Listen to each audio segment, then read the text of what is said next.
başına. Rengen ve ronahiye, Heviya dilane, bu sevda bir efsane, dilden dile şahane. Yeşil saha üstünde nakış nakış işledik. Ahmetspor adını zirvelere mühürledik. Embi Hevre Hurtin, Evin Ket Nakede, meydan okuruz bizler Ahmetspor her cephede.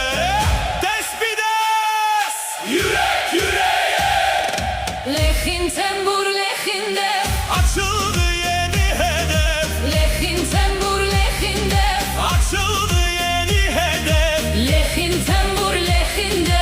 Açıldı yeni hedef. Ahmetspor yankılansın, İnlesin bütün cihan. Ahmetspor aşkıdır, kalplerde taht kuran. Ahmetspor, Ahmetspor, Govende dilane, Ahmetspor, Ahmetspor, Govende dilane, Ahmetspor, Govende.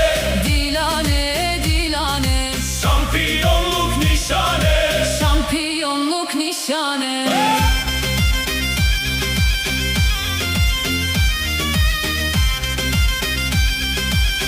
Hey, hey, hey, hey. Yenilmez bir irade, göğsümüzde armamız. Ahmetspor uğruna bitmeyecek kavgamız.